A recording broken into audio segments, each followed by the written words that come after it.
South ఇండియాలోనే అతి తక్కువ ధరలకి రత్నాలను అందించే ఏకైక సంస్థ 6JVR. నమస్తే, నేను Keshav. Welcome to Suman TV. ఆంధ్రప్రదేశ్లో ఎన్నికల జోరు రోజు రోజుకి పెరుగుతుంది. ఒకవైపు సీట్ల సర్దుబాట్లు పూర్తయినాయి, అభ్యర్థులకు సంబంధించినటువంటి లిస్టులు ఫైనల్ అయినాయి. ఇక ఇంటింటికి తిరుగుతూ అన్ని పార్టీల నేతలు కూడా ఓట్లని అభ్యర్థించేటువంటి పనిలో బిజీగా ఉన్నారు. ఇదే క్రమంలో కొంతమంది రాజకీయ నాయకులు మాత్రం ప్రతివ్యూహాలు వేయడం ద్వారా ముందడుగు వేయాలి, అలానే గెలుపు బావుట ఎగరేయాలనేటువంటి ఆలోచనతో కొత్త ఎత్తుగడలు వేస్తున్నారు. ఇదే క్రమంలో అనకాపల్లి ఎంపీ అభ్యర్థికి బాసటగా మెగాస్టార్ చిరంజీవి నిలవబోతున్నారా? అలానే ఇప్పటివరకు రాజకీయాలకి దూరంగా ఉంటానని చెబుతూ వచ్చినటువంటి చిరంజీవి ఇప్పుడు రాజకీయాలకి మరింత చేరువ కాబోతున్నారా అంటే దీనికి అవుననే సంకేతాలే కనిపిస్తున్నాయి. రాజకీయాలకు దూరంగా ఉంటూ కేవలం ఫిలిం ఇండస్ట్రీ పరంగానే ఫోకస్ చేసినటువంటి చిరంజీవి గత కొద్ది కాలంగా, అంటే ఒక వారం 10 రోజులుగా జరుగుతున్నటువంటి పరిణామాలన్నీ ఆయనలోని రాజకీయ నాయకుడిని మరొకసారి ప్రేక్షకుల ముందర ఆవిష్కరిస్తున్నాయి. ఎవరు ఊహించని విధంగా జనసేన అధినేత తన సోదరుడు పవన్ కళ్యాణ్ని పిలిచి జనసేన పార్టీని నడుపుతున్నటువంటి విధానం పైన ప్రశంసలు కురిపించిన చిరంజీవి అలానే పార్టీ నడిపించేందుకు కావాల్సినటువంటి ఇంధనాన్ని 5 కోట్ల రూపాయలని విరాళంగా ఇచ్చారు. అదే క్రమంలో తను ఆశించినటువంటి లక్ష్యానికి చేరువ కావాలనేటువంటి ఆకాంక్షను కూడా వ్యక్తపరిచారు. చిరంజీవి తీసుకున్నటువంటి ఈ నిర్ణయంతో సినిమా పరిశ్రమలో కూడా అనేక మంది గొంతు విప్పడం మొదలుపెట్టారు. ఈ క్రమంలోనే జనసేన పార్టీకి, ముఖ్యంగా ఎన్డీఏ కూటమికి మద్దతుగా నిలుస్తున్న వారి సంఖ్య రోజు రోజుకు పెరుగుతోంది. ఇదే సమయంలో అనకాపల్లి ఎంపీ అభ్యర్థిగా కూటమి తరపున పోటీ చేస్తున్నటువంటి సీఎం రమేష్ ఒక ఎత్తుగడ వేశారు. చిరంజీవి మద్దతు కోరుతూ ఆయన కలిశారు. చిరంజీవి ఆయనకి ఏం చెప్పారు? గతంలో రాజ్యసభలో ఇద్దరు సహచరులుగా మెలిగినటువంటి నేపథ్యంలో ఎటువంటి భరోసా ఇచ్చారు, ఏ విధమైనటువంటి అంశాలు చర్చించారనేది ఇప్పుడు ఆసక్తికరంగా మారింది. వీరి భేటీకి సంబంధించినటువంటి దృశ్యాలు కూడా రిలీజ్ అయ్యాయి. ముఖ్యంగా సీఎం రమేష్ దీనికి సంబంధించినటువంటి ప్రకటనను కూడా రిలీజ్ చేశారు. ఆయన చెప్పేటువంటి క్రమంలో, అంటే పార్టీ పరంగానే కాకుండా చిరంజీవి తనకు మిత్రుడిగా కూడా చాలా సన్నిహితుడని, అదే ఉద్దేశంతో తాను మద్దతు కోరినట్టుగా సీఎం రమేష్ చెప్తున్నారు. మద్దతు ఇవ్వడంతో పాటు ప్రజలకు మంచి చేసే వాళ్ళతో తాను ఎప్పుడు అండగా ఉంటానంటూ చిరంజీవి భరోసా ఇచ్చారని, ప్రచారానికి రావాల్సిందిగా కూడా సీఎం రమేష్ ఆహ్వానించినట్టుగా చెప్పారు. అయితే పరిస్థితులను బట్టి ఆలోచిద్దామని దాట వేసినట్టుగా చెప్తున్నారు. సో ఇప్పుడు అనూహ్యంగా ఎవరు ఊహించని విధంగా రాజకీయాల్లో, ఏపీ రాజకీయాల్లో నేరుగా చిరంజీవి నిలబడకపోయినప్పటికీ చిరంజీవి ఎటువైపు చేయి చూపుతారు అనేటువంటి ఆలోచన రాజకీయ పార్టీల్లో కూడా ఒక ఆసక్తికరంగా మారినటువంటి అంశం.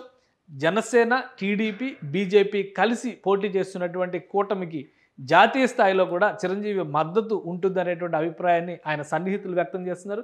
ముఖ్యంగా మరొకసారి నరేంద్ర మోడీ ప్రభుత్వం కనుక ఏర్పడితే కేంద్రంలో దేశం మరింత పటిష్ట స్థితిలోకి వెళుతుంది, ఆర్థికంగా బలపడుతుంది అనేటువంటి భావంతో చిరంజీవి ఉన్నట్టుగా చెప్తున్నారు. సో వీరిద్దరి భేటీలో జరిగినటువంటి అంశాలకు సంబంధించి కూడా ఒక చిన్న point. Future and everything, do justice and good to our Andhra Pradesh people. Aksha Unnavage, Venaga Ippude please do your best. Right, ఇది చిరంజీవి చెప్పినటువంటి మాట. సీఎం రమేష్ని కలిసినటువంటి సందర్భంలో తనకి అండగా నిలవాలని కోరిన తర్వాత చిరంజీవి సూటిగా ఆయనకు చెప్పింది ఆల్ ద బెస్ట్ చెప్పారు. అలానే ఫ్యూచర్లో కూడా మంచి పనులు చేయాలని చెప్పారు. ఇంకొక వైపు నుంచి ప్రజలతో కలిసి ఉండేటువంటి నాయకులకి తాను ఎప్పుడు అండగా ఉంటాననేటువంటి మాట చిరంజీవి చెప్పారు. సో ఈ అంశాలను దృష్టిలో పెట్టుకొని సీఎం రమేష్ అనకాపల్లిలో, ముఖ్యంగా అనకాపల్లి అసెంబ్లీ స్థానానికి జనసేన పార్టీ అభ్యర్థి నిలబెట్టింది. అనకాపల్లి లోక్సభ స్థానానికి సీఎం రమేష్ బీజేపీ అభ్యర్థిగా బరిలో దిగారు. ఆయన ప్రత్యర్థిగా వైఎస్ఆర్సీపీ నుంచి చూస్తే కనుక బూడి ముత్యాల నాయుడు, డిప్యూటీ చీఫ్ మినిస్టర్ హోదాలో ఉన్నటువంటి నాయకుడు ప్రత్యర్థిగా నిలబడి ఉన్నారు. గతంలో చరిత్రను చూస్తే అనకాపల్లి నియోజకవర్గం నుంచి ప్రజారాజ్యం సమయంలో అల్లు అరవింద్ పోటీ చేశారు. ఈ అంచనాలను దృష్టిలో పెట్టుకునే నాగబాబు ఇక్కడ నుంచి బరిలో దిగుతారని అందరూ కూడా భావించారు జనసేన పార్టీ అభ్యర్థిగా. కానీ చివరి నిమిషంలో జరిగినటువంటి సీట్ల సర్దుబాటులో అనకాపల్లి సీటు నాగబాబు త్యాగం చేయాల్సి వచ్చినటువంటి పరిస్థితి.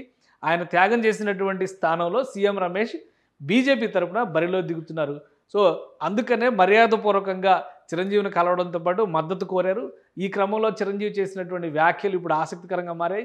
రాబోయేటువంటి రోజులు, అంటే వరుసగా జరుగుతున్నటువంటి ఈ పరిణామాల తర్వాత ప్రచారం పతాక స్థాయికి చేరినటువంటి సన్నివేశంలో ఖచ్చితంగా చిరంజీవి ఎన్డీఏ కూటమికి మద్దతుగా నిలుస్తారు, అవసరమైతే ప్రచారానికి కూడా వస్తారనేటువంటి భావనని ఆయన అనుయాయులు, ముఖ్యంగా ఆయన అభిమాన సంఘాలు వ్యక్తపరుస్తున్నటువంటి పరిస్థితి ఉంది. ఇప్పటికే పవన్ కళ్యాణ్కి అండగా పిఠాపురంలో ప్రచారం చేయడానికి రామ్ చరణ్ రాబోతున్నారని, మెగా ఫ్యామిలీ నుంచి మరికొందరు హీరోలు కూడా రాబోతున్నారనే మాట బయటకు వచ్చింది. దీనికి అనుగుణంగానే చిరంజీవి తీసుకుంటున్నటువంటి నిర్ణయాలు, చిరంజీవి అనుసరిస్తున్నటువంటి పద్ధతులు దాన్ని ప్రోత్సహించే విధంగానే ఉన్నాయి. కాబట్టి నామినేషన్స్ వేసిన తర్వాత పవన్ కళ్యాణ్ ఈ నెల 20, 21 తేదీల్లో నామినేషన్లు వేసేటువంటి అవకాశం ఉందనేటువంటి సమాచారం వస్తుంది. జనసేన పార్టీ కూటమి తరపు నుంచి చూస్తే కనుక తెలుగుదేశం పార్టీ అధినేత చంద్రబాబు నాయుడు ఈ నెల 19వ తేదీన నామినేషన్ వేయబోతున్నారు. అలానే మరో ముఖ్య నేత బాలకృష్ణ కూడా అదే రోజున హిందూపురంలో నామినేషన్ వేయబోతున్నారు. సో ఈ అంచనాలను బట్టి చూస్తే కనుక పవన్ కళ్యాణ్ కూడా 1-2 రోజులు, అంటే ఆ నోటిఫికేషన్ రిలీజ్ అయిన మొదటి 3 రోజుల్లోనే ఆయన కూడా నామినేషన్ వేసేటువంటి అవకాశాలు ఉంది. నామినేషన్ ప్రక్రియ పూర్తయిన తర్వాత పిఠాపురంలో ప్రచారం చేసేందుకు మెగా ఫ్యామిలీ సిద్ధమవుతుంది. మరోవైపు పొరుగున ఉన్నటువంటి అనకాపల్లిలో చిరంజీవి మద్దతు ప్రకటించినటువంటి నేపథ్యంలో చిరంజీవి అభిమాన సంఘాలు కూడా మరింత విస్తృతంగా పనిచేసేటువంటి అవకాశాలు కనిపిస్తున్నాయి.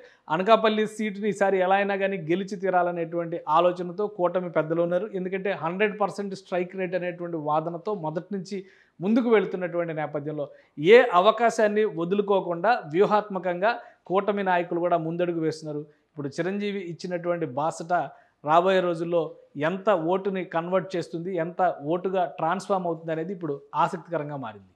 సుమన్ టీవీలో మీ పర్సనల్ అండ్ బిజినెస్ ప్రమోషన్స్ కోసం కింది నెంబర్కి కాంటాక్ట్ చేయండి.